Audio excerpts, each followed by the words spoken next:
Hare Krishna and Hare welcome Krishna. to Meet the Congregation. Today I have Damodara Dasa with me. Thank you very much for taking the My time pleasure. to speak to us. Our goal here is to get to know the devotees, and luckily enough we have someone very special to speak to today. So if it's okay, I'll get started. Yeah, for sure. Okay. Thinking back, how did you first meet the devotees? So I was one of those lucky souls that was sort of born into a devotee family. Oh, very lucky. Not right from birth, but my uncle and aunt joined in the early 70s, and even as early as 1975, I was 8 years old, I visited Bhaktivedanta Manor, even stayed there. Oh. That made deep impressions on me. I used to have a poster of Krishna and Balaram with all the cows going into the distance on my wall, and so it was the first thing I saw in the morning and last thing I saw at night, and they had the Maha Mantra on the Brijbasi print. Yes. And I remember I used to chant that sometimes as a kid. I still remember vividly, it might have been around Janmashtami, but I still remember vividly seeing Radha Gokulananda back in those days. In my summer holiday, so from about the age of 11, my uncle, after Srila Prabhupada left, moved back out of the temples and came to live in Nottingham, just up the road from me, literally 10 minutes walk. So as I was going through that adolescent phase of, wanting to escape the family home, Yes. I used to go to his place. And so I used to spend a lot of time there. And I never saw Krishna consciousness, therefore, as anything strange. It was just that was what my uncle was into. Yes. And he was the most wonderful person I knew. Then he moved out, they as a family moved out to Wales and started a simple living, high thinking farm. Oh, wow. So pre-industrial lifestyle, no running water in the house. We had to bring it carried up from the spring. That was my duty, carrying up 10 gallon on each arm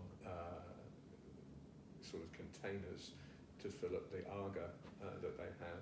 And I probably had to do that 20 times a day. I realised just how much water we used as a household.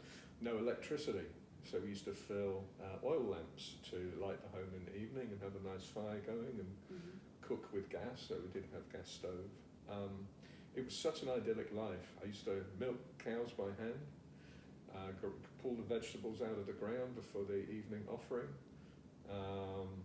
even make butter by hand. Wow. So like a 2-hour Imagine process. kids today saying that. Yeah, and I remember thinking, this is the most idyllic lifestyle. If everybody had these values and this kind of lifestyle, there would be no problems on planet Earth. And it was a real contrast, because I was quite successful at school, but I had absolutely zero interest in it. There was nothing about it that engaged me. There was no vision that it gave me of a life that seemed more compelling than the one that my uncle and aunt were living. So you were going to like a public school? Yeah, I even went to a boarding school, private school for a while, and I was okay academically, but from the age of about 14, I didn't even really apply myself. I just sort of skated by on raw intellect and got a few O-levels, as they called them in those days. Yes. But lasted half a term at secondary, at tertiary, Yes. before I just kind of gave it up. Yes. By that time, around Janmashtami 85, Janmashtami 83, I went and spent a week at Chaitanya College, which was a big stately home that devotees had there in the UK at the time, and met devotees like Rohini Nandan, very famous Bhakta leader. And I remember thinking, I have to join this movement. There was something about the character of the devotees that was so much more interesting and engaging. And I remember thinking, my uncle and aunt have nothing by worldly standards, yet they're the happiest and most successful people I know. So whatever I'm being sold as, you need to get good qualifications and a great job, doesn't actually appear to be reality. You learned important lessons very young. Yeah, I think so. And I remember the only book I'd read before joining was Every Town and Village, which is Satsvarup Maharaj's, one of the installments of Satsvarup Maharaj's biography of Prabhupada. And it's the one where the movement just really exponentially grows. They open the UK and India takes off, and I just thought, wow, I have to be a part of this movement. When I used to visit my uncle's place, I used to spend the entire summer holidays there, so about 6 weeks at a time. My granny used to give me money for regular food because she figured I'd probably starve otherwise. Oh. But I was really happy to be a vegetarian. Yeah.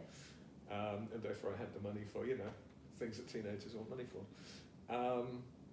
And I remember it was just amazing cooking in the evenings. Even though the place was in the middle of nowhere, there would routinely be 20 or 30 dinner guests that would just appear just as it was time to serve up the evening meal and have a big kirtan. And I remember one particular, my aunt was in hospital having the third child, Mohini, and my uncle and I were cooking some kind of feast in celebration of the new baby. And he was super strict. He was trained in kitchens in India. He was also trained by Hamsadutta, who was trained by Prabhupada. So I feel like there's a cooking parampara that I'm there is. very high up on. And I remember he was so particular. If the puri wasn't perfect, it would get recycled. If it wasn't rolled perfectly, if I even scratched my face while preparing, go and wash your hands. Like, I've never known anyone so particular about kitchen rules. Yes. And we might have made 20 or 30 dishes for this feast. And I remember he and I were serving everybody, and he would literally hold the pots so that people couldn't tell that a sabji was running out. And when we came to sit down and eat, he literally just had rice. He missed out on the 20 sabjis that everybody else had. Yes. And I'd never known anybody with that kind of ethos before. So it really made this deep impression. There's a value system here. I never really felt like I underwent a philosophical conversion. I was just enamored by this value system and this way of life.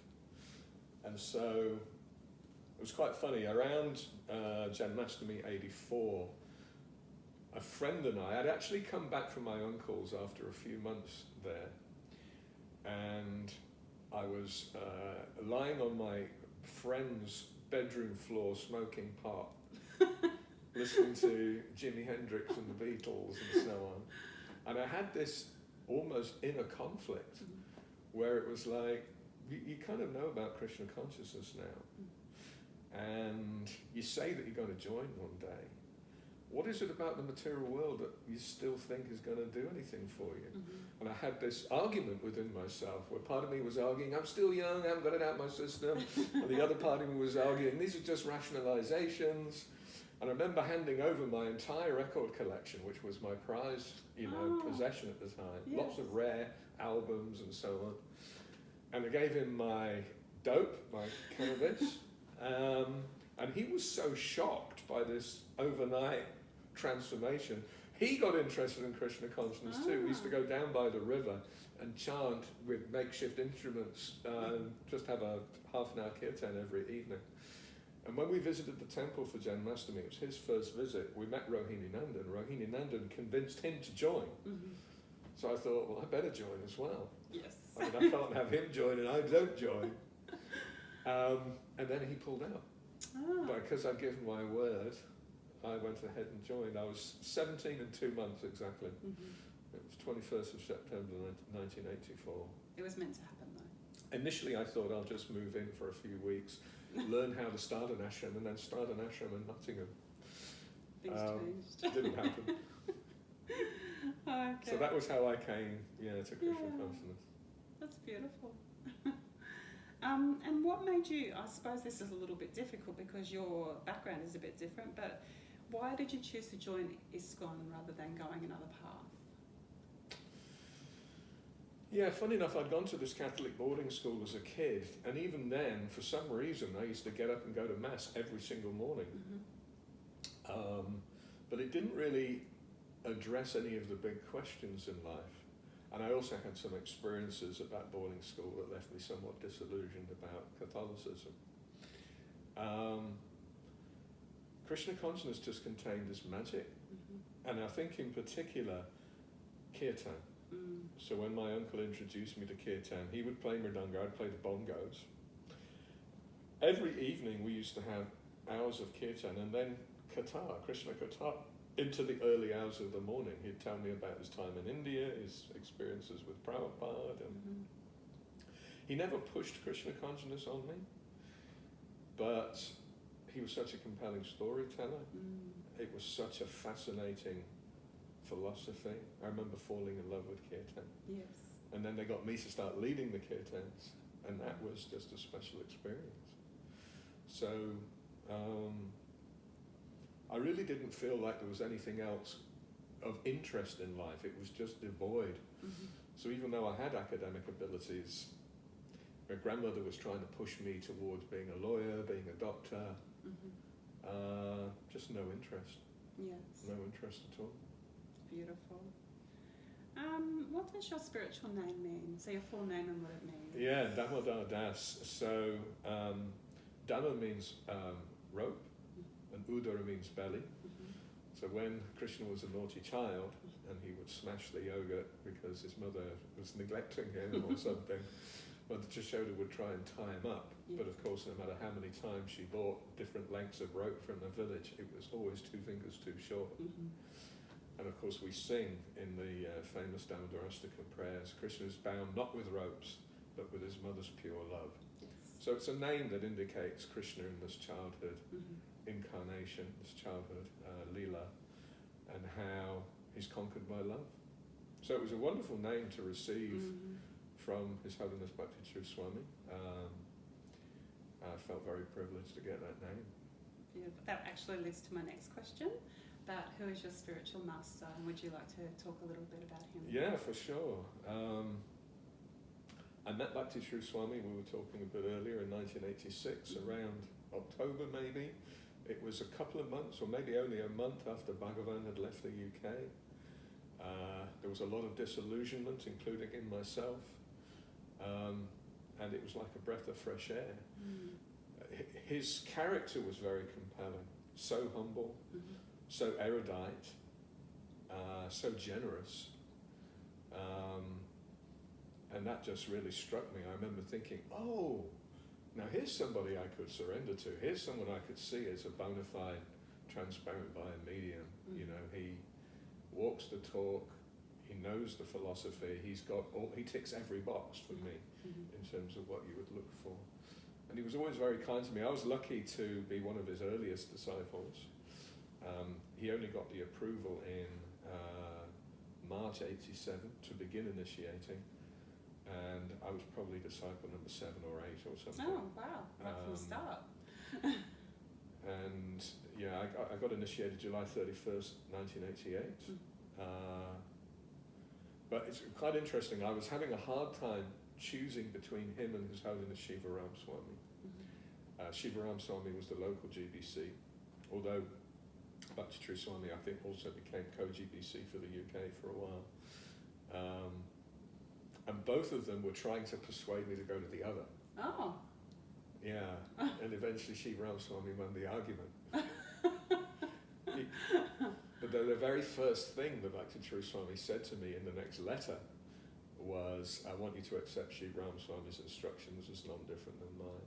So Shiva Ram Swami has also been a super prominent figure in my spiritual life, and for a considerable number of years he was my immediate authority when I was a TP and so on.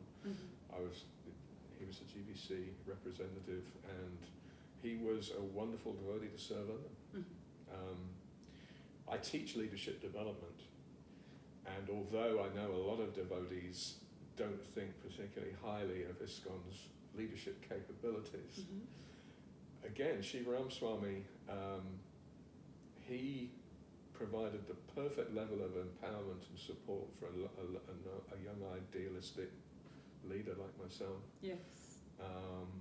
So he goes down as my best boss ever. Oh, that's beautiful.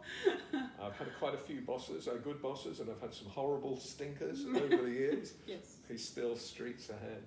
And you have held on to the letters that you've received? I do. They're Yes. probably in the garage somewhere now, Yeah. so we've moved so many times in the last few years, so many things are just boxed up.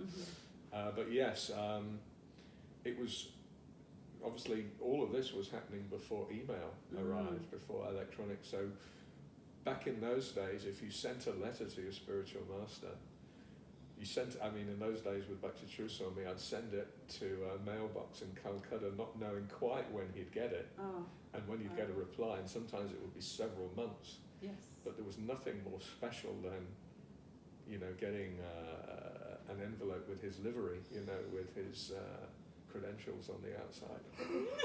I've got one of those photographic display books, a little bit like you might use in a car showroom or a estate agent would leaf through, but all the letters are nicely presented in there.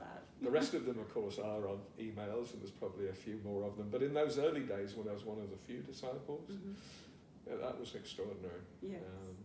And many of them I recite off by heart, because I remember reading in the Spiritual Master Disciple, this compilation of instructions Prabhupada gave. The disciples meant to take the orders of the Spiritual Master as life and soul.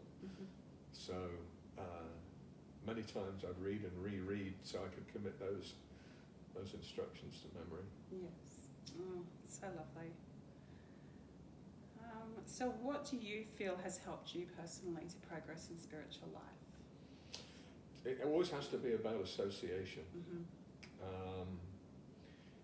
Funny enough, one of the things I learned from Bhakti Swami is the word Shraddha, which we generally translate as faith, actually also just means respect. Yes.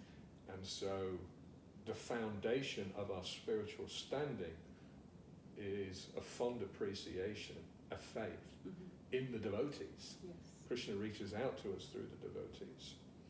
So my spiritual life has generally been in good nick when I've actually had a spirit of appreciation for the devotees. And it's generally got wobbly if that spirit of appreciation gets compromised by cynicism or, and so on.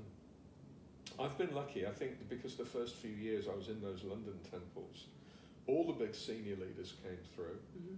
I got a chance to attend class every day from someone who was speaking from extraordinary erudition and high quality. And whenever I could, I would serve them. Yes. And so there's that famous verse, I think it's very early in the Bhagavatam, where they're talking about why Sutta Goswami was the right person to speak Srimad Bhagavatam. It talks about because you've served your masters particularly well, and you've pleased them. And so that I think this idea of always seeking out good association, making sure that you hear from those devotees, because then you're actually imbibing their digested realizations. So I think that becomes a great immunization against Maya's intrigues. If we're just left with our own limited perspective of Krishna consciousness, then we can actually be quite vulnerable and susceptible to Maya's intrigues. You don't tend to wander too far off the track before a devotee who's fond of you brings you back on course. Yes. So that would be my strongest recommendation to everybody. Treasure that, devotee association. Take it whenever you can. My attendance at the morning program at the moment is abysmal, but I'd say getting to that Srimad Bhagavatam class in particular. Yes. Reading Prabhupada's books, these would be the big things. And have you got children yourself? Children and grandchildren. Oh, wow. And are they devotees? Any of them? Yeah. All of them? Or? So we're really lucky. We're lucky, and we're possibly very rare, because if my generation, including my wife's generation, is second generation, then we're going down 4 generations. Yes. So I think that's quite rare somehow in the Yes, it society. probably is. So I have my uncle and aunt, my mum, all devotees. Radha, my other half, she has her parents are both Prabhupada disciples as well. Wow. Her brother. I have a sister who's also a devotee. 6 cousins who are devotees. And then we have 3 kids. Yes. Lalita, initiated by His Holiness Indrajit Swami, with 2 children, Mirabai and Vrindavani, married to Narottam. He's also second generation. So we're this like big dynasty. Radhay is our second eldest. He's in London. Chance, not initiated, but very favourable. And then Rohini, our third, and she's initiated by His Holiness Indra Swami as well. And she's off touring in Europe as well at the moment. How nice So is that? we feel especially blessed. Yeah, on all sides. It is pretty rare, actually. My daughter is not a devotee, but she is.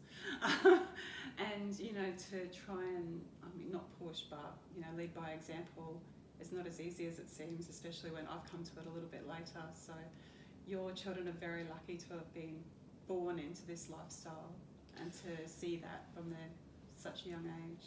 Unconditional love. Yes.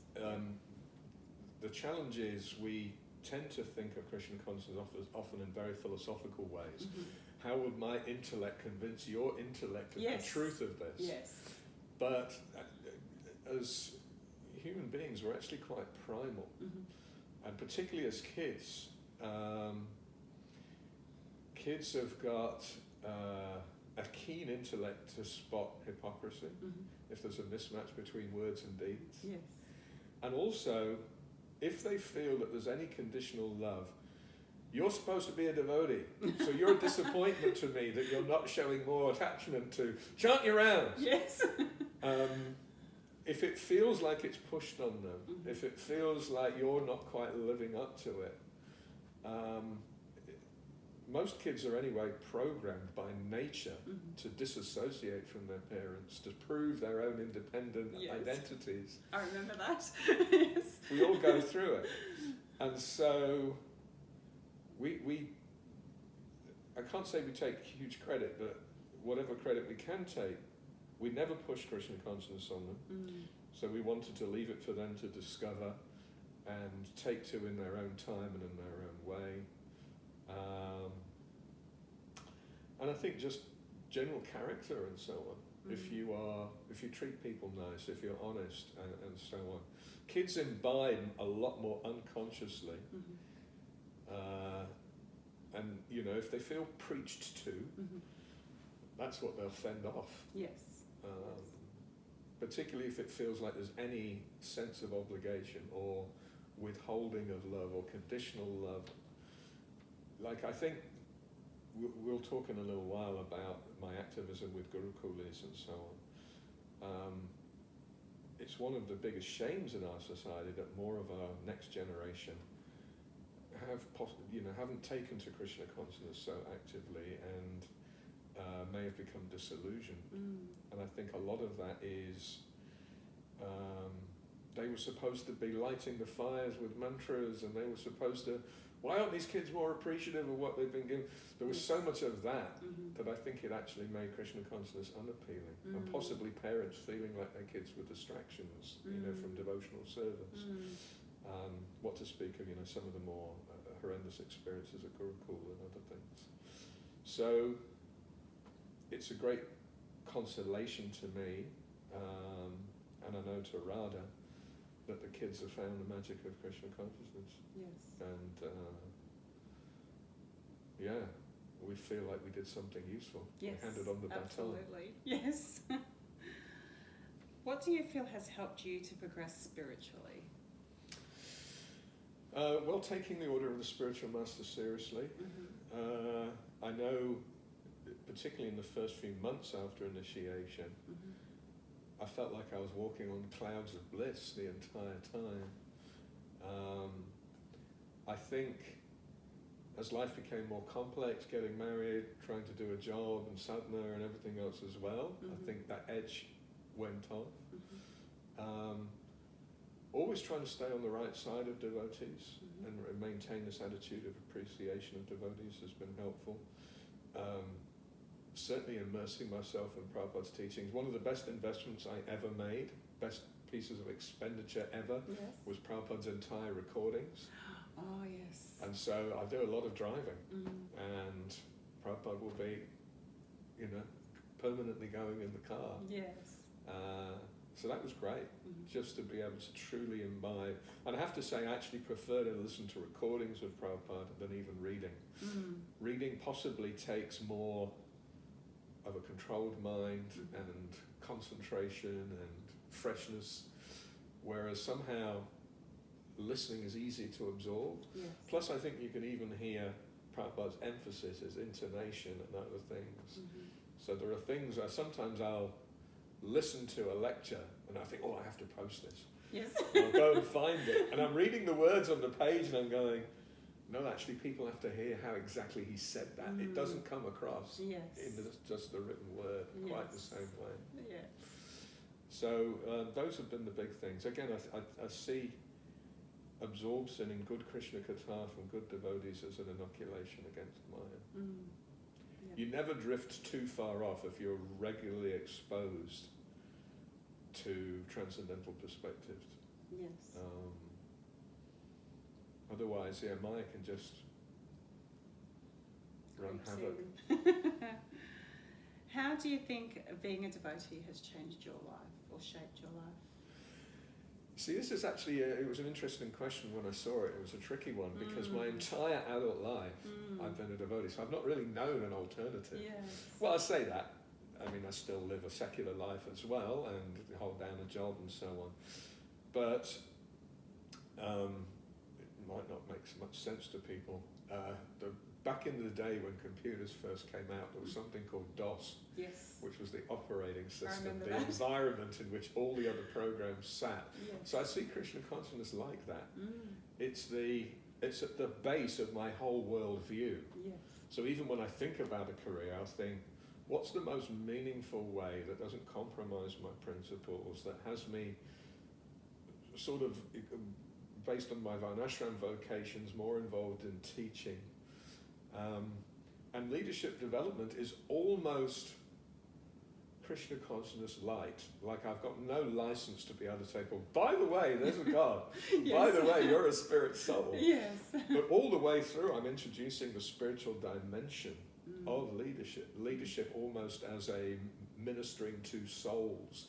I sometimes even jokingly refer to myself as a corporate priest. Yes. And so even in my career choice, I feel like it's all driven by a Krishna conscious ambition. So I do feel that even though I wouldn't by any means say my life is a standard that Srila Prabhupada would go, yes, he's got it. Everywhere you look in our home, Krishna is looking back at you. I did notice that. Yes. And kirtan is a daily part of my life. And do you have that at home, or you go somewhere? New Govardhan is 5 minutes drive. Yes. So I tend to go there, and when I'm down in Sydney, I'll tend to go to Radha Gopinath Temple. So kirtan is a huge part. So I feel like it is a permanent aspect of my life. And even if I'm on social media, almost my entire social media is campaigning for the evolution of the Krishna consciousness movement, the healthy evolution. Yes. So I hope one day to be able to serve again, in a leadership role of some kind. But even now, I feel like I'm trying to be an active contributor to Prabhupada's movement and its direction, even if I've got no portfolio or whatever. Yes. It's beautiful. Are there any people in particular that have been the greatest influences or mentors? Certainly my uncle and aunt. If it hadn't been for their character and love generally, Krishna consciousness may not have registered. I often wonder, what if I'd only met devotees on the street? I would have probably just made fun of them and moved on. I don't know that I would have. I actually have a couple of interesting stories. I hope this isn't too verbose. I remember one day in Nottingham, which was where I grew up, walking down one of the malls, and it was raining and it was grey, and everybody in England looked like they were grey, and everyone was wearing grey, and there was these three Technicolor personalities walking the other way. They were in mufti. Yes. They were not identified as devotees. Yes. But somehow, intuitively, I remember walking up to them going, "Are you devotees?" Ah! "Yes, we are." Yeah. And I remember another time in a different mall in Nottingham, I saw a couple of book distributors there, a couple of ladies who were distributing books. And I was so excited, I immediately jumped on a bus, went home, got some burfi that I'd made that morning. Cherry and coconut burfi, I can still remember it.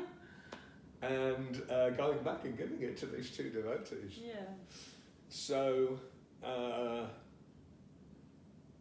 definitely their being touched by the magic of Krishna consciousness awoken that magic in me. Mm-hmm. I have to say Rohini Nandan, he was the devotee that convinced me to join. And I remember when that first week I stayed at Chaitanya College, I remember thinking, I would like to be like these people. And it was him in particular.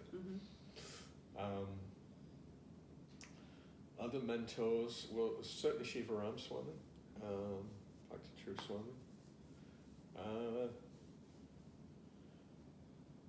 I mean, I've definitely got a lot of friends amongst the devotees over the years, but they're probably the biggest influences. Yes, made the biggest difference. What activities or service are you doing for Krishna? The big question, isn't it? Yeah. Yes. I mean, it's humble by contrast to what it used to be when I was serving full time. My biggest attachment is kirtan, and that's what really keeps me going. Yes. So, like I say, I wish my reading were a little bit more up to scratch. But there's not a day goes by really where I'm not involved in chanting in some form or other. Yes, lovely. Do you have home deities, and if so, We do. Krishna Balaram. Krishna Balaram, lovely. They actually came to us. We have quite a few deities that are in boxes that we haven't. So we have Radha Krishna and Gaur Nitai, but they're currently in boxes. So at the moment we have Srila Prabhupada, Krishna Balaram, and Lord Nrsimhadev. Beautiful. On our altar. Lord Nrsimha was kindly given to us by His Holiness Indajuna Swami. Oh, yes. Yeah, so that feels like a real privilege. I've had Srila Prabhupada since 89 or 90. Yes. When I first entered Grihastha life, Prabhupada was our deity. And Krishna Balaram just came to us a few years back. A devotee passed away and asked if we would look after her Krishna Balaram. Oh, beautiful. Knew that they'd be looked after. But we do spend most of our time when we're doing temple deity type worship at New Governor. Yes, yes. Yeah. Oh, lovely. And what would you say to people about Krishna consciousness if they didn't know anything and they were just asking in general? It's about getting in touch with our fundamental identity. So everyone's looking for happiness in this world, but that pursuit of happiness is predicated on the assumption on this body. That's not actually a correct assumption, and no matter what we try to do to gratify the body, it'll never create the fulfillment that we're looking for because it's misdirected. So Krishna consciousness is about re-establishing one's fundamental identity, eternal servant of Krishna. And it's joyous. It's like, it shouldn't be arduous to serve God. It shouldn't be boring to sit in a sermon about God. If we're really sitting with a person who's in the fire of God consciousness, then they'll be enlivening and joyful and blissful and awakening to be around. So find out such people, because it's infectious. Yes. God consciousness, Krishna consciousness is infectious. So you actually want to find someone with a really strong strain of Krishna consciousness and get lots of exposure. Yes. And the best kind of exposure is listening. The best kind of exposure is serving them. Tadviti Pranipatina, so Bhagavad Gita 4:34 says it all. Ask questions, render service, surrender, and Krishna consciousness just awakens. It naturally awakens in the heart. Yes, lovely. And this is now just like a little free form. If there's anything like a devotional story, it could be more than one, just anything that you'd like to share. I can tell a couple of Sankirtan stories. You can tell as much as you like. one of my favourite Sankirtan stories, a couple of real miraculous, in fact, 3 miracles I'll tell, and one is a deity experience. When I was running a travelling Sankirtan party, was living in a Ford Transit van. You were living out of it? Yeah, living out of it, and going from one town to another, to another, to another. One town that we were especially keen to go to because rumour was it was really good, but it was really hard to get to stay there all day, that the police would throw you out, was Norwich, which is a cathedral town in the UK. And I remember having a very enlivening Japa period, walking around the old cathedral grounds, which is so beautiful, and they're probably almost 1,000 years old, or whatever the buildings there and so on. And then we drove into the town centre and started unloading the books ready for the day.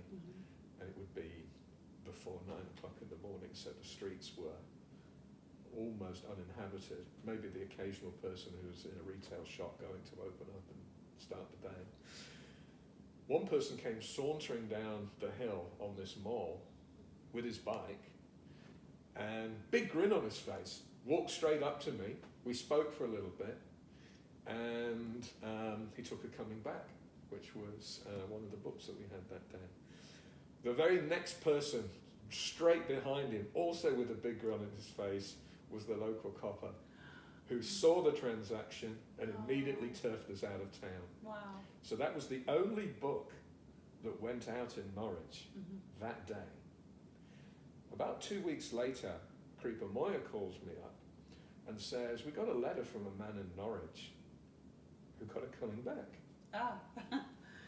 And that next day or something, his child died a cop death. Oh. That Coming Back, he said, was the only thing that got him through that. Oh, wow. So that was pretty Yeah. amazing. Yeah, it is. Slightly more jolly Did you get story. to meet him again though? Never got to meet him again. We wrote. Yes. But yeah, he got transcendental knowledge, Prabhupada's transcendental knowledge, at a time that really helped. And you helped with that? Yeah, that was the bliss of book distribution. Another amazing book distribution tale, it was the Christmas Marathon 86. 88. And I was doing really well in the Christmas Marathon. I was like a few books ahead of number 2. But it was so neck and neck. Each day we would check the scores and did I manage to out distribute him and so on. So I knew I couldn't afford to have a bad day. Yes. And it was Exeter, which is another lovely cathedral town in the UK, and it was torrential downpour. And it was the other devotee was in a different party to me from memory, so I don't know which town they were in. But there was almost no covered area to stop people and have a book distribution conversation or whatever.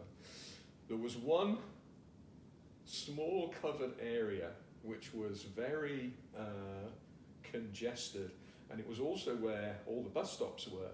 So there were lots of people congregating in that area, and there was almost very little room for movement. And I remember thinking, I'm being too particular about who I think is going to take a book. I just need to be more indiscriminate and just approach anybody and everybody. Leave the result. You never know. Leave the result to Krishna. Yes. So I remember swinging around, excuse me! And this old lady, she must have been 90 plus, with a walker and a trolley. Or maybe it wasn't a walker, it may have been a cane or something. But she was very infirm, very doddery, and instantly it was like, oh no, all these people are looking and they're going to judge me. And I thought, maybe if I say something relatively unattractive, this lady will quickly hurry on and I won't get judged by all these people.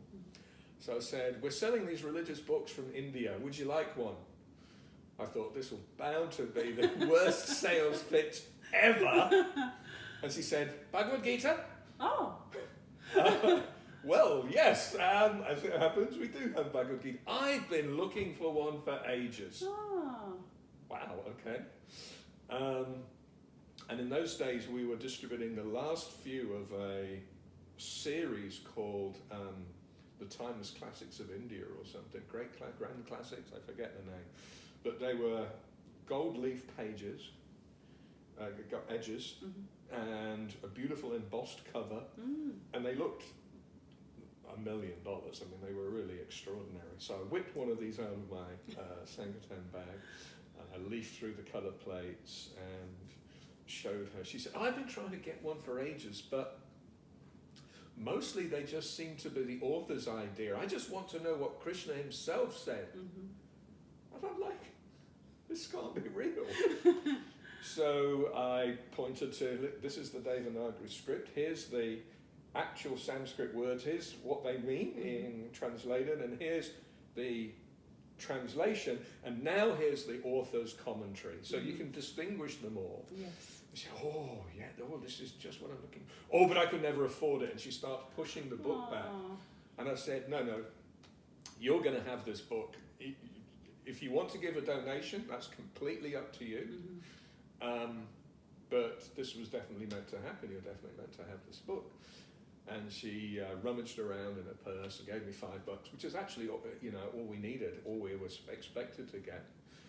And then she became aware of the onlooking faces.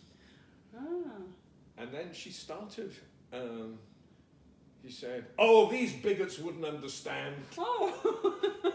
And she went from being this meek and doddery lady to a firebrand. And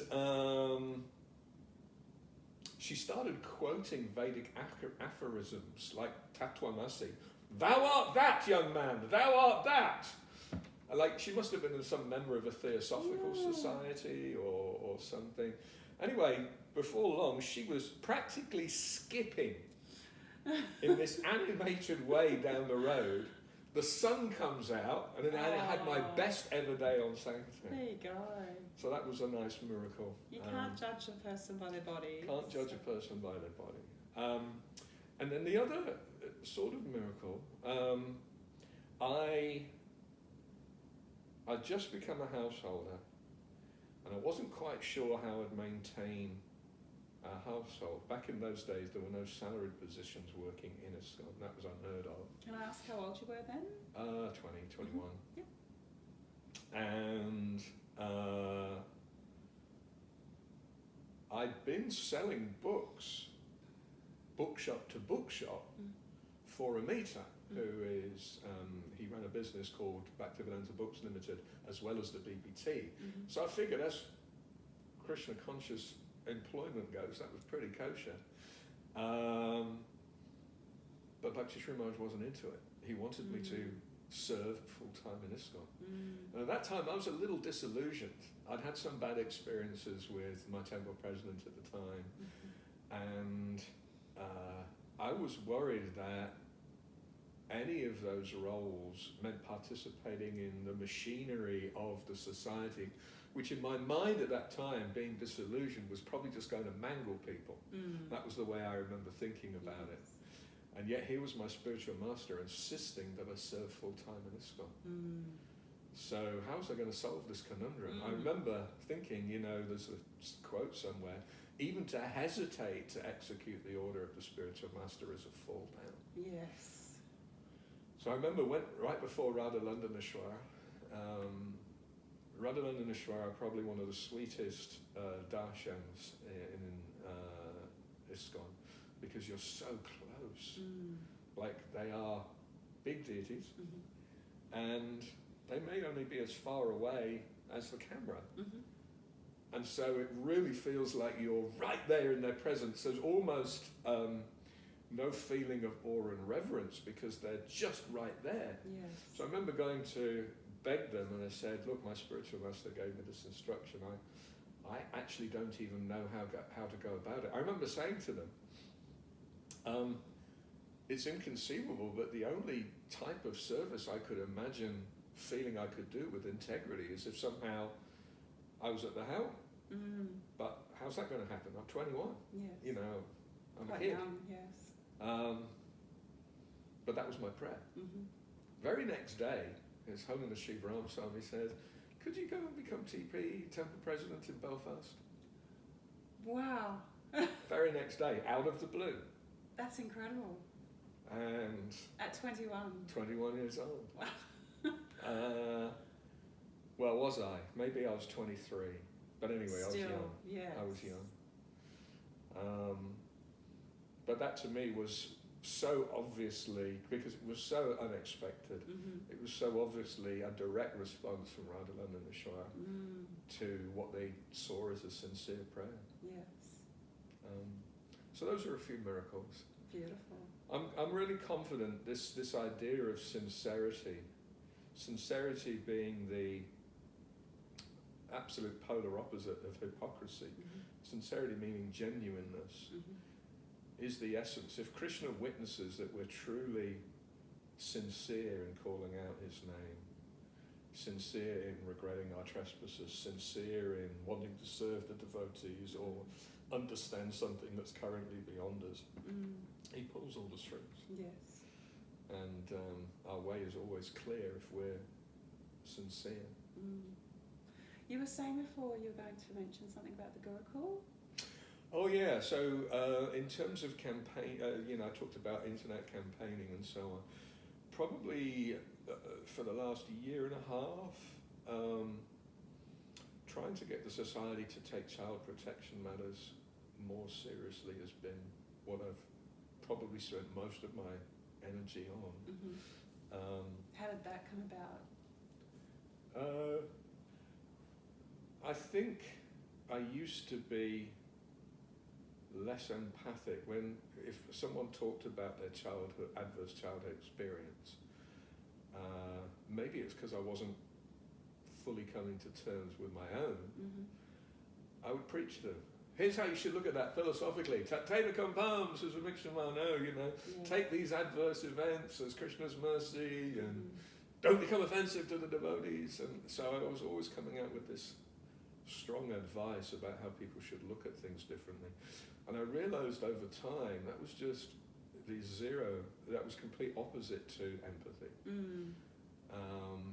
And I think I started to realize just what a problematic impact it could have on a person's life if they're dealing with an adverse childhood experience, abuse or whatever. So I just decided somehow or other I would try and assist by campaigning really from a place of honor. So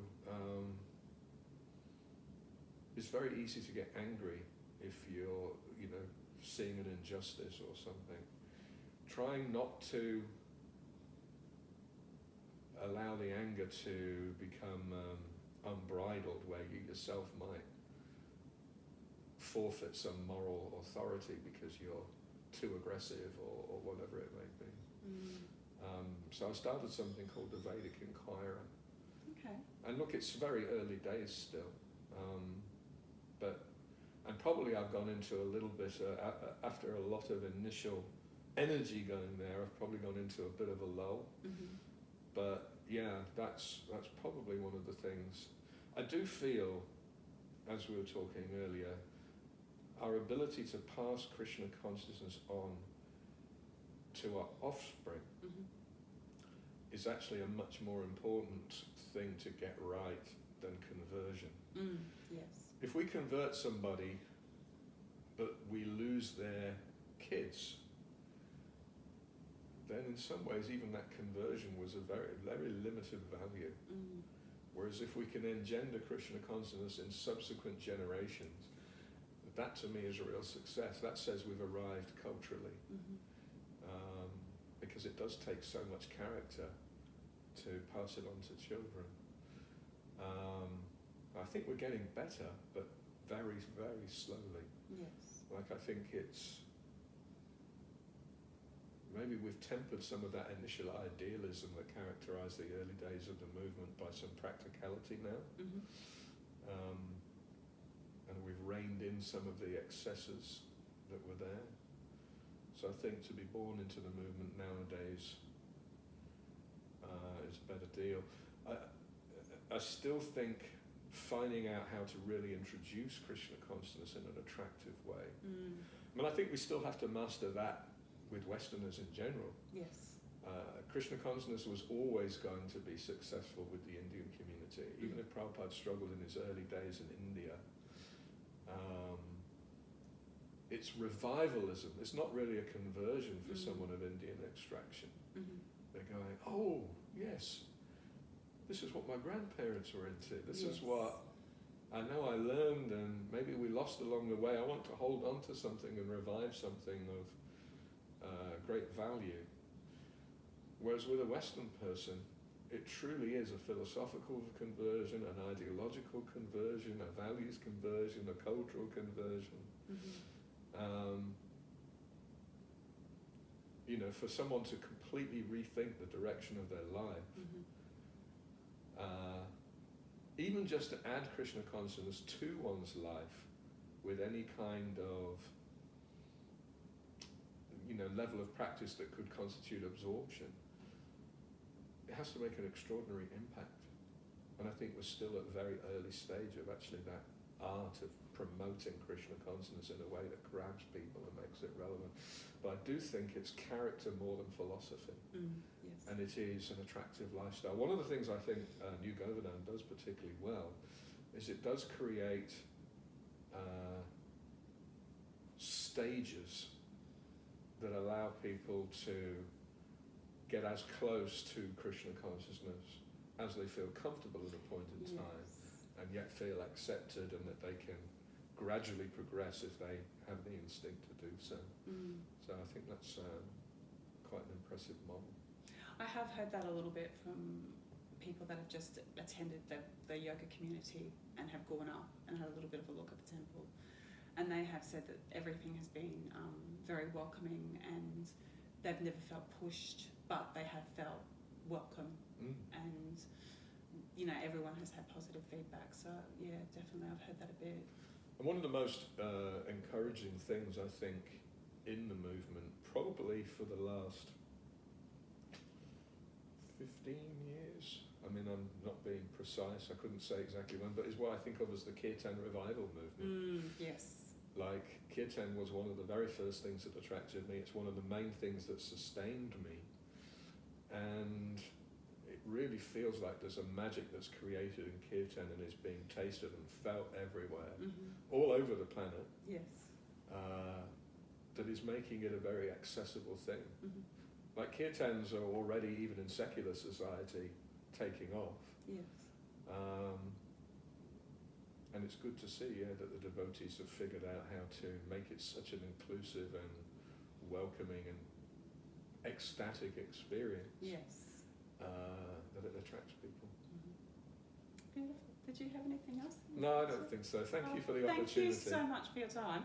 I've actually really enjoyed this, and we've had some other devotees that have started sharing their stories, and there will be many more. So I thank you so much for sharing your time and your stories. And we look forward to seeing you for the next one. Thank you very much for watching. Hare Krishna. Hare Krishna.